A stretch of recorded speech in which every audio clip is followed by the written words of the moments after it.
And this is a Fox News alert. You are looking live at the White House, where we are told that the president's meeting with Speaker Boehner and Senate Majority Leader Harry Reid has now come to an end.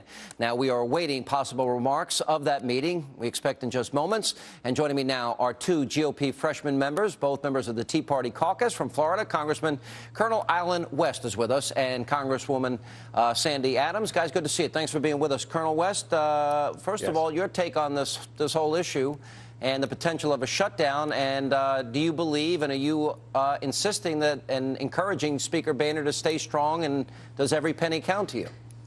Yes, it does, and it's great to be with you, Sean. And listening to your previous guests, one of the things that really does concern me is the lack of taking responsibility and accountability from my colleagues in the Democrat Party. We are here because of a failure in them completing their constitutionally mandated duties. And now we're trying to be a party that presents the solutions. And it seems that all that the Democrats want to do is to now be the party of no solutions.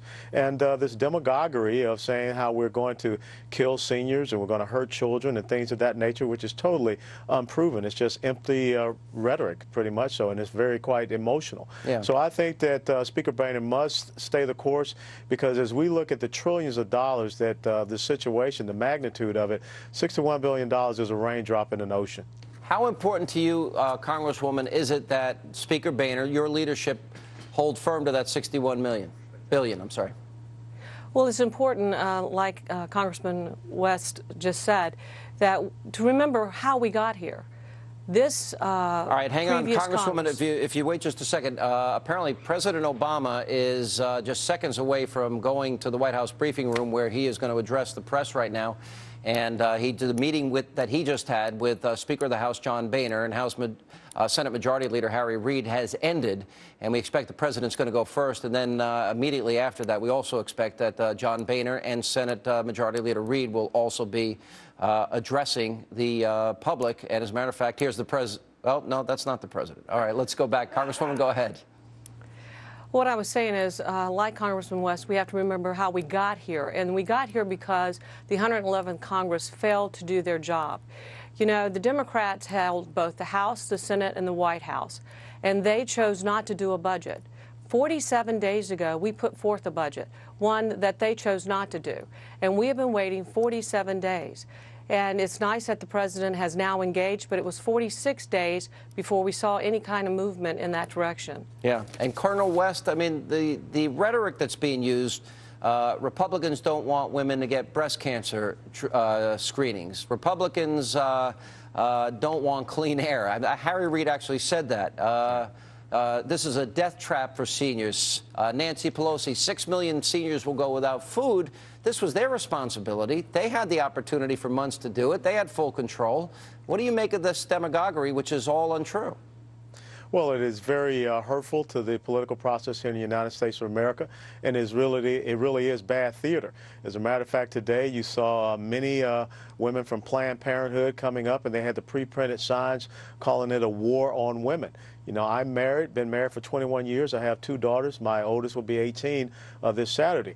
And I respect them, I honor them, and I don't see myself as conducting any type of war on women. But yet the exact same people will seek to attack and call the constitutional conservative grassroots movement, the Tea Party, radical and extremist. Let me ask both of you this. If this budget is less than the $61 billion that the Republicans ran on, if there's, quote, a compromise, would either one of you support it? Congresswoman, we'll ask you first. Well, I voted for the first budget, and I voted to reduce spending each time. And what you're going to see is we're going to continue to reduce the spending, because we understand that the American people sent us here to reduce the spending. We don't have a taxing problem in Washington, D.C. We have a spending problem, and we're here to reduce the spending. Yeah. Colonel West?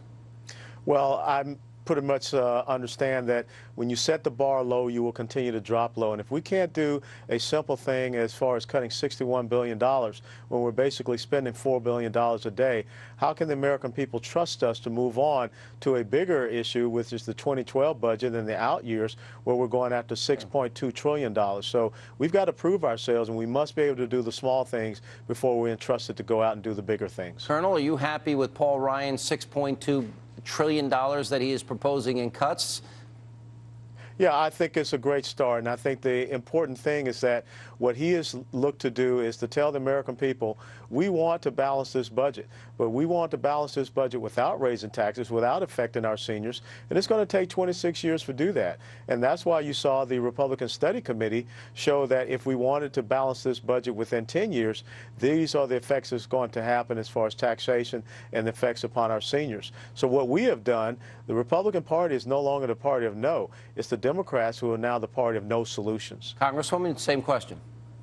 Oh, I'm very supportive of his budget. I think that, as Congressman West said, it protects our seniors, 55 and above. You're not going to see any difference, and it does put us on a sustainable path. It is a true path to prosperity. By the way, we didn't get in this problem Congresswoman, overnight. I'll get right back to you here, but we have just been given the 2-minute warning. The president just finishing a meeting with Speaker of the House John Boehner, Senate Majority Leader Harry Reid. In less than 2 minutes, we expect he'll take to the podium. When he does, we'll have all those comments live right here on the Fox News channel.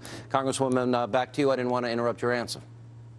Well, like I was saying, we didn't get into this overnight. We're not going to get out of it overnight. And I think that Congressman Ryan has got a good path to prosperity for our country.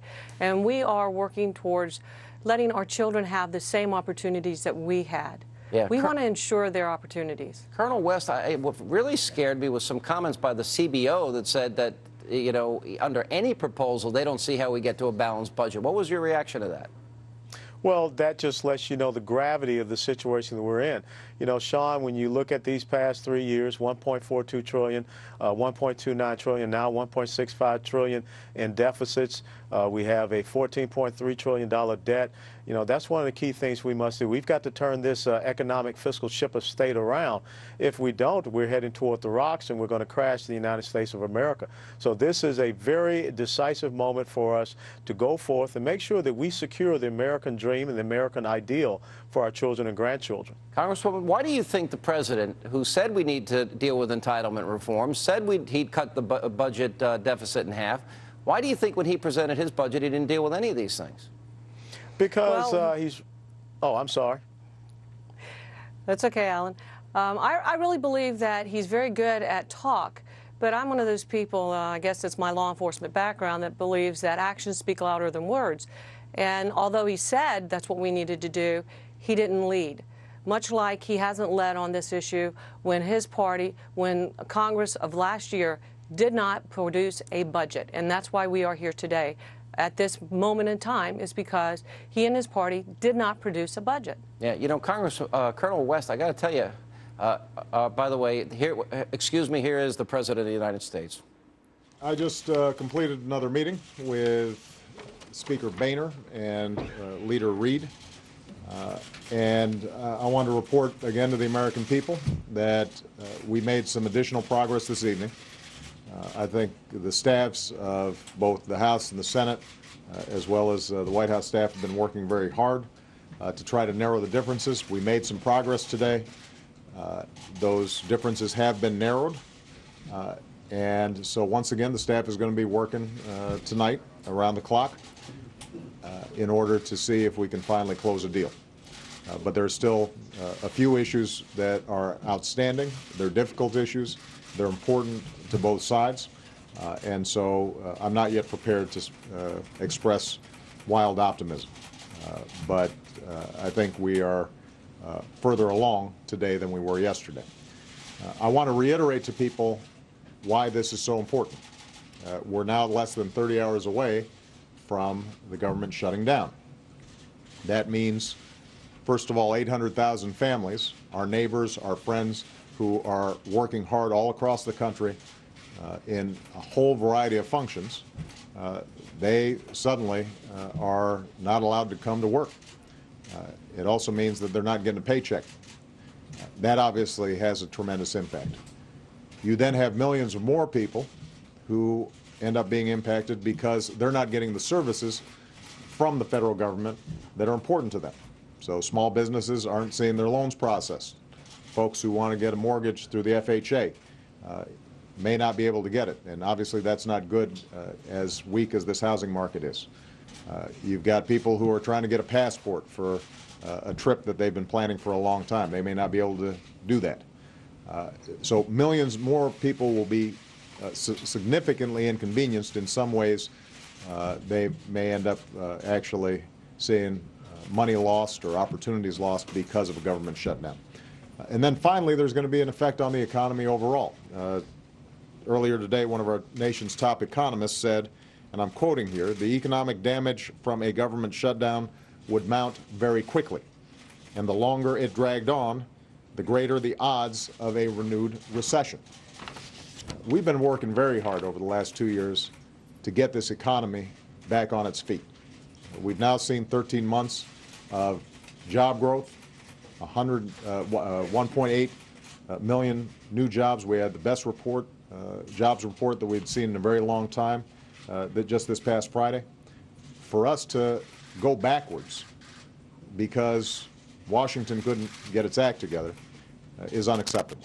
So again, 800,000 federal workers and their families impacted, millions of people who are reliant on government services not getting those services, businesses, farmers, veterans, and finally, overall impact on the economy that could end up severely hampering our recovery and our ability to put people back to work.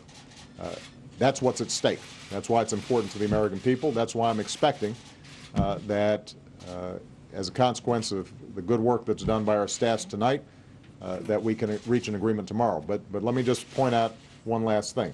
What I've said to the Speaker and what I've said to Harry Reid is because the machinery of the shutdown is necessarily starting to move, I expect an answer in the morning. And my hope is that I'll be able to announce to the American people sometime relatively early in the day that a shutdown has been averted, that a deal has been completed that has very meaningful cuts in a wide variety of categories, that helps us move in the direction of living within our means, but preserves our investments in things like education and innovation, research that are going to be important for our long-term competitiveness. That's what I hope to be able to announce tomorrow. There's no certainty yet, but I expect an answer sometime early in the day. All right? Thank you very much, everybody. What are the outstanding issues? That's President Barack Obama reiterating what he just had coming out of a meeting with Speaker of the House John Boehner and Senate Majority Leader Harry Reid, reiterating that 30 hours we are away from a pending government shutdown. He talked about expecting an answer sometime in the morning. He talked at length at what is at stake here. He did talk about how progress has been made, how differences have been narrowed, and how they will be working around the clock to try and solve some of those differences. He said some of the outstanding issues, in fact, were significant, and that's why he would not express wild optimism. He talked about the impact it would have on the public and the 800,000 government employees that would temporarily be out of work. Now, Fox News has just received a joint statement from both Senate Majority Leader Harry Reid and the Speaker of the House John Boehner. That statement says, we have narrowed the issues. However, we have not yet reached an agreement. We will continue to work through the night to attempt to resolve our remaining differences. We return now to Colonel Alan West, who is back with us, and Congresswoman Sandy Adams. Colonel West, your reaction? Well, I have to tell you, Sean, I spent 22 years active duty service in the United States Army, and I saw more leadership capability out of a buck sergeant than what I just saw right there, because anyone can come and tell you about the issues, but true leadership is about coming with recommendations. And I think that once again, when you look at the fact that this original continuing resolution ran out back on the 4th of March, and we have not seen any activity, any movement from the White House, the buck does stop at the White House, because the leader of the United States of America is the president. And when you talk about the chief executive of this corporation that we call the United States of America, that's the president. So not only do we have a fiscal deficit in the United States of America, we also seem to have a leadership deficit. All right, Congresswoman, we'll give you the last word on this. I would agree. And one thing I noticed that he didn't mention was our military personnel, our men and women that are out there fighting every day to keep us safe here at home. And one of the reasons that we did what we did today to stop and try to prevent the government shutdown and protect our men and women in the military who are fighting 2 wars, and depending on how you'd want to describe it, I consider it 3 wars now. He never mentioned them, and I think that's a disservice. He did, however, mention it when he said he would veto that piece of legislation. He called it a distraction. I don't believe our men and women in the military are a distraction. All right, Congresswoman Adams and Colonel West, thank you both for being with us. We really appreciate it. We now check in with Wendell Goler. He was in the briefing room with the president just moments ago. Wendell.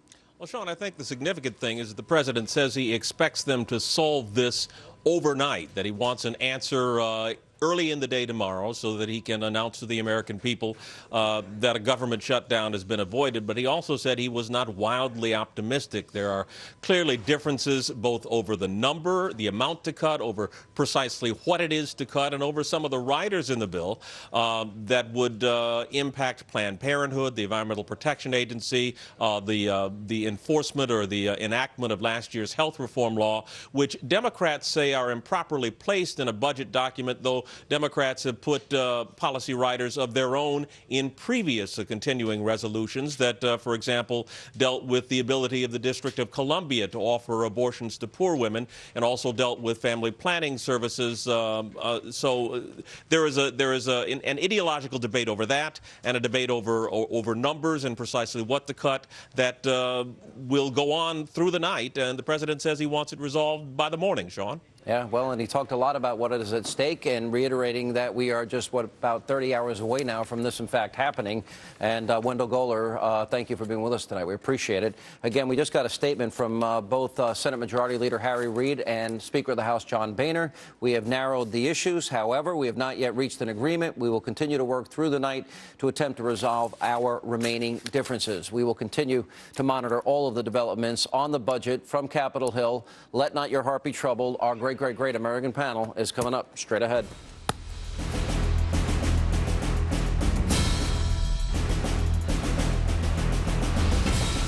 And this is a Fox News alert. The president, Speaker Boehner, and Senator Reid failed to reach an agreement tonight on the budget, but they said they did make some progress. According to the Speaker's office, it is unclear whether they will meet again tomorrow, as a government shutdown now looms large, just 30 hours away. And joining me now with analysis to all of the latest developments in D.C., our great American panel, Fox News political analyst, Republican strategist, Angela McGlowan is here. He is the president, executive director of the New York Civil Rights Coalition. Mike Myers is back, and she is the co-author of Secrets of a Jewish Mother, along with her sister, Jill Zarin, who is a star on The Real Housewives of New York.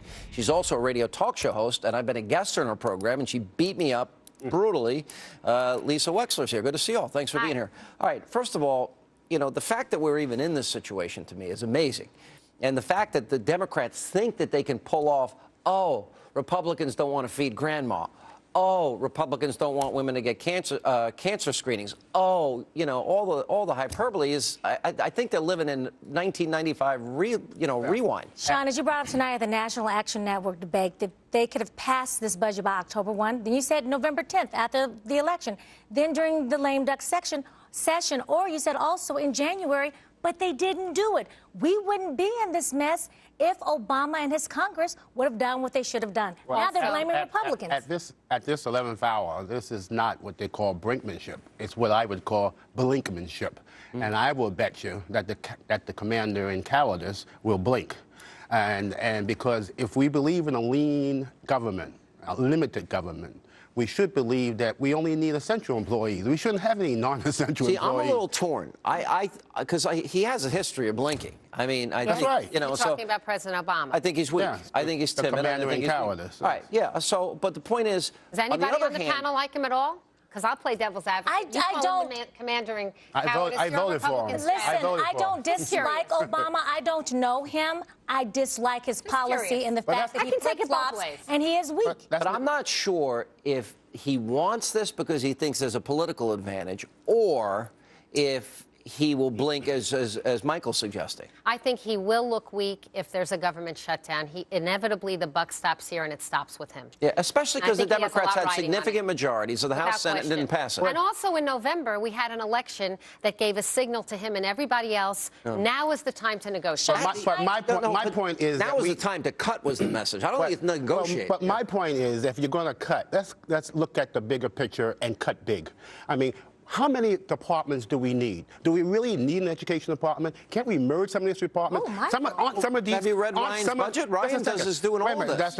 Let's not talk about Paul Ryan. Not just yet. Let's keep on the focus. What about all these?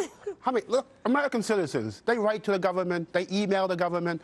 They make complaints to the government. Do they ever get a response? Yes. Yes, Get a they do, response because a I lot. worked for members of Congress. Well, we've had a complaint in with the U.S. Education Department for 14 years and got no response. To bring back to your point, dealing with the political agenda, he was trying to take a page, I think, out of Clinton's playbook to be reelected in 2012. But I think a government shutdown, Lisa, you are right, it will make the president look weak. Absolutely. It will make the Republicans look weak. All right. So you voted for Obama. Did you vote for Obama? I did. Okay. Would you vote for him again? I'm not sure. I would like to see who his competition will be. Can you name me 3 things that you can point to specifically that you say he was really great on this? No, in fact, I'm very disappointed with him. Can you which is point to why one? I'm not sure.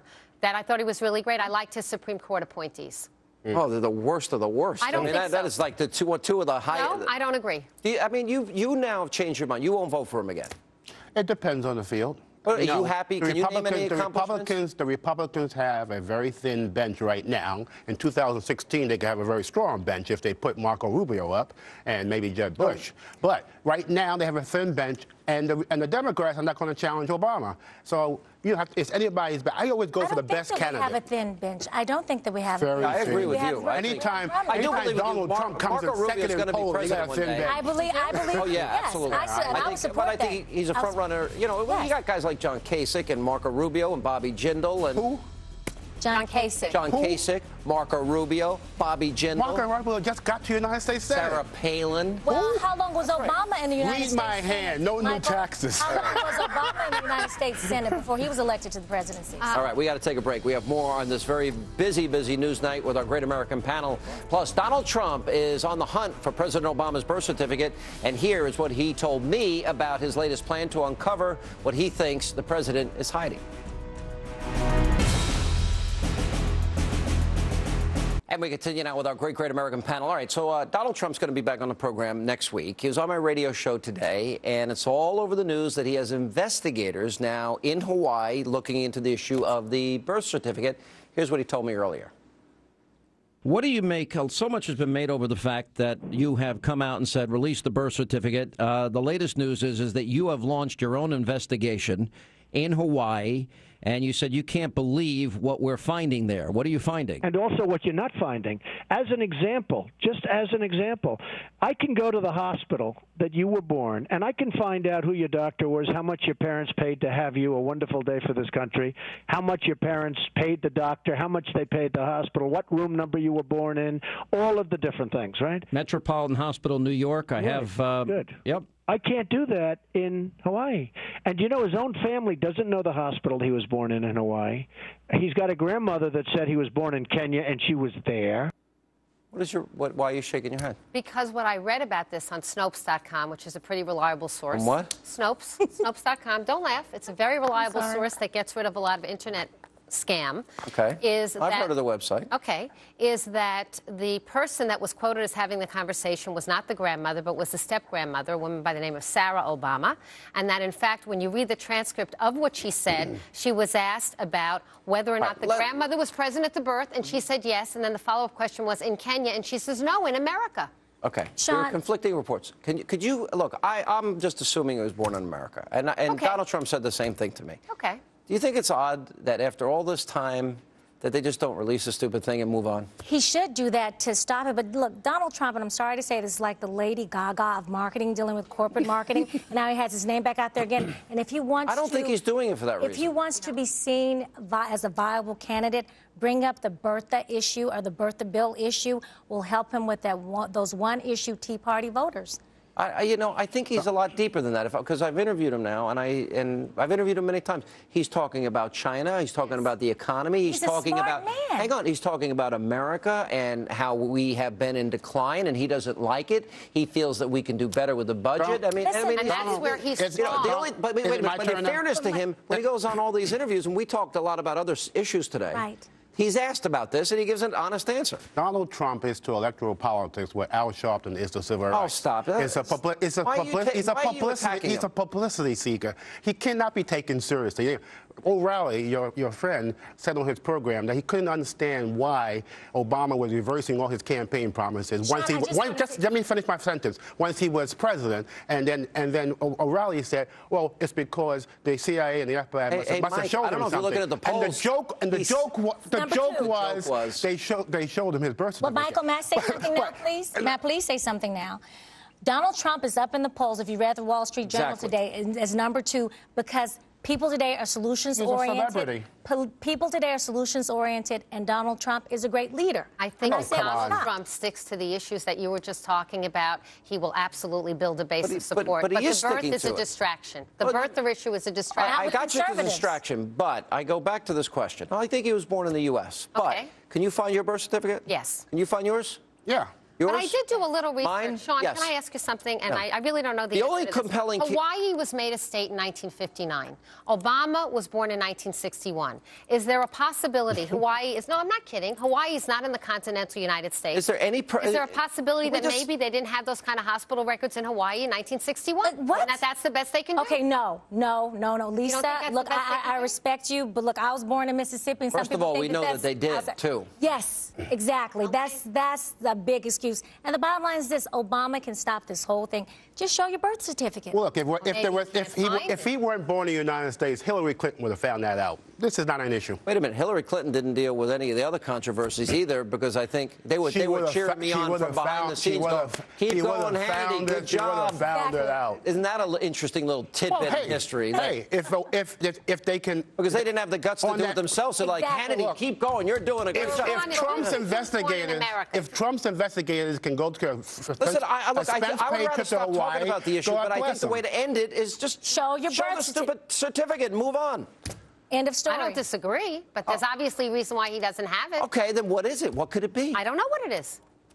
I can find mine. You're contradicting yourself. Exactly. No, I'm not contradicting myself. Right. I'm saying That's that all there's the time no we proof have that he left. hasn't.